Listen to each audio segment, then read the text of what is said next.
pépite, nous arrivons d'Europe centrale, des Balkans. Il n'est pas encore sorti au moment où je parle, mais c'est pour bientôt. Ahmet, adolescent grandi dans un petit village au milieu des montagnes de Macédoine, garde les moutons de son père, veuf, tout en s'occupant de son petit frère qui est mutique.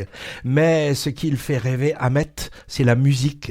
Techno en particulier. Il s'imagine DJ pour animer des fêtes et faire danser les jeunes des villages alentours. Évidemment, son patriarche ne le voit pas ça d'un très bon œil et l'oblige à quitter l'école pour s'occuper du troupeau.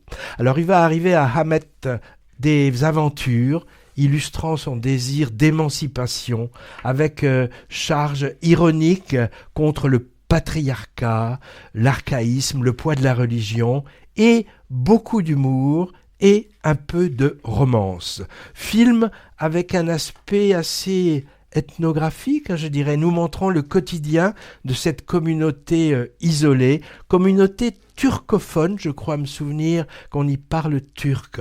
On y voit le clash des cultures et le conflit des générations, avec une nette opposition entre la jeunesse aspirant à plus de liberté, attirée par les sirènes occidentales, et le côté traditionnel, plombant, très religieux aussi, de cette société patriarcale. Ahmet va tomber amoureux d'une jeune fille qui doit être mariée contre son gré, donc tragédie en vue.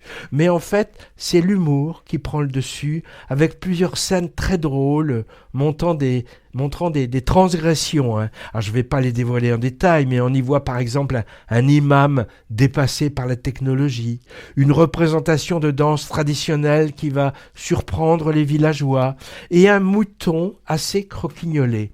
Le fond assez grave du sujet traité est en fait désamorcé par une ironie donnant au film un côté feel-good movie qui emporte la sympathie. Quand même, une des faiblesses du film, outre sa facture assez classique, qui ne brille pas par son originalité, c'est parfois sa lenteur, je trouve. La lenteur, c'est pas forcément un défaut au cinéma, mais là, ça a été un petit peu, pour moi, avec un déficit de rythme.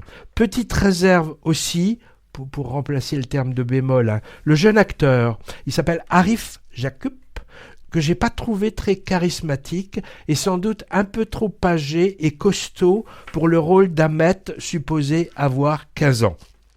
Signataire de ce garçon qui faisait danser les collines, titré DJ Ahmet à l'international, il s'appelle Georgi Unkovski, jeune réalisateur et scénariste macédonien. C'est son premier long métrage qui a fait le tour du monde des festivals, découvert en premier à celui de Sundance aux États-Unis, où il a été fort remarqué, remportant plusieurs récompenses, dont le prix du public. C'était aussi, je crois, le prix du public du festival du film d'histoire de Pessac, si je me souviens bien. En salle, le 3 juin, ce garçon qui faisait danser les collines.